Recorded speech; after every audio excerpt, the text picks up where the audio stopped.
That's the idea, my friends. Keep this and make this your friend, a journal and a pen.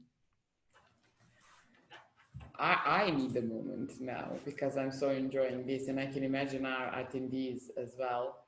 And I think I will connect Sarah's question to the question that we planned, and that is, I think there's much more in her question. How does your inner circle know what to do when you reach out to them? Meaning, when we show who we are really to the world doesn't always respond in the right way. Not many people are equipped and so kind and spiritual as maybe you are. So how to manage that? Because, for example, one example is I'm often described as too transparent. I show my emotions. They are out there. I'm not afraid of them. But the culture requests us, not any culture in the world, so especially in the business world, you have to put up the face. So I think we have advice from two opposite sides. Open up. As Sarah said, I do reach out to them, but maybe they do not respond in the way that it would be maybe helpful. And okay, if you maybe want to answer that, and then we will go about the start of your career, because it is connected. When basically why I want to connect to that, because Agapi describes her early struggles in career as the world was not responding to me. Yes, and that is all in my book, Wake Up to the Joy. A powerful sentence, and I think it connects to Sarah's question, and I feel it sometimes. You do reach out, but the world is not responding to us. So what then? Well, I think when the world is not responding to us, Tamara, we need to do an inner shift. It's an inner, again, you got to take responsibility and say, for me, it was like I was going out there to get something. I'm a talented actress going to get the parts. Normal, absolutely. The parts are not coming. So then I had to go inside and reframe and shift, instead of wanting to get, wanting to offer. What do I have to give to offer? I have a talent. Here's my talent. I'm auditioning for this part. So the shift changed. And that's the biggest thing that I can offer you now. Shift inside. It's not easy. Maybe it's not going to take overnight, but you start to do the inner work and you go, what do I need to shift to come to a place of where I'm the offerer and the giver, because life gave you life. So you got something there, and then you develop it. So it took me years to come to a realization that all these experiences, all these things, everything you're learning right now, one day you're going to be teaching that. The way you're overcoming the situation, you're going to be teaching it to your children, to a friend, to a younger person. And so everything is grist for the mill.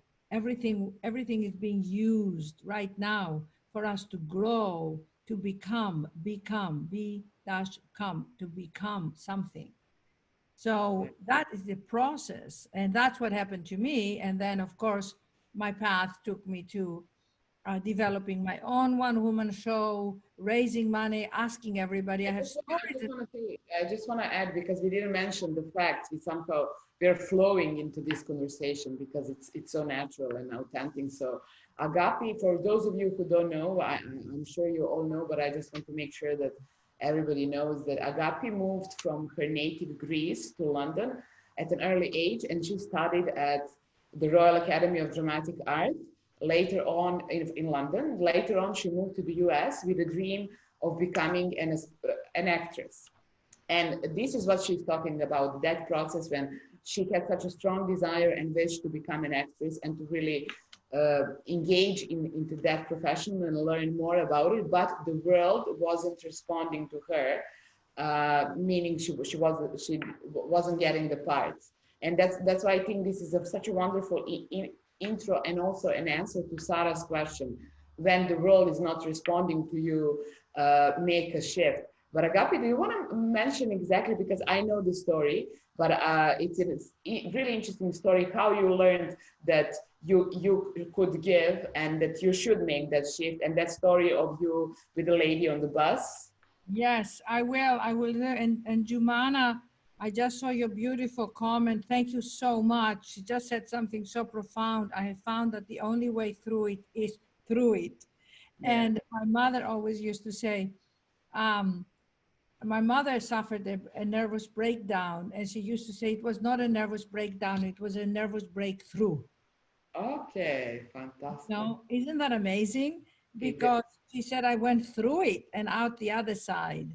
And, you know, that is profound to me, what Jumana just said. It's like, Jumana is doing something very special, I want to tell you, because she is exactly a person that, like a symbol of people that our talk is planned for. She's the startup founder of a company called Happy Box, and she spreads happiness. I'll make sure that once you come to visit us in Dubai, Happy Box, the Happy Box.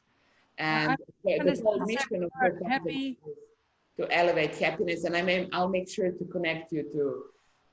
Amazing. And Jumana, please send me an email and I'll send you my my meditations, which is agapi@unbindingtheheart.com, unbindingtheheart.com. I'm sure, Tamara, you write it down for them, everybody, Yes, right?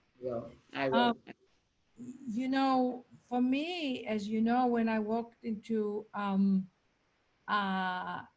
the bus, I realized that everybody was so down and depressed. So I decided, I had, you know, not gotten a part that I wanted, and I decided to perform for the bus, for one woman actually in the bus.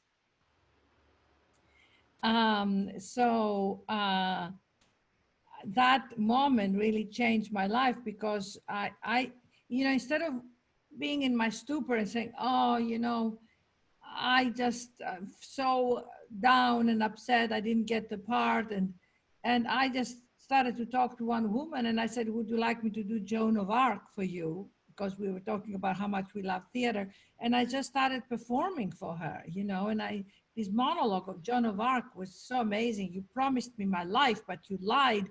You think that life is nothing but not being stone dead. And she says, burn me, send me to the stake, because I am free and God is with me. And she's just emoting like that. And as I was doing Joan of Arc, I felt such strength, and the whole bus lifted, you know, and applauded me. And I went, wow, you know, you can take what life gives you, and the rejections and the walls and the difficult times, and collapse, or you can rise to your mighty spirit and rise above it. And that's the difference between, to me, the people who are spiritual warriors, or they are like overcome, and the people who cave in. So again, I want to really bring that home. It's either you're caving in and you are feeling sad and sorry for yourself, or you're rising. And ultimately, everything that happens in our lives is for us to grow and to become. And ultimately, that's the greatest victory over the challenges. So, and every day you just wake up and you bring the higher light with you. You just bring the higher light.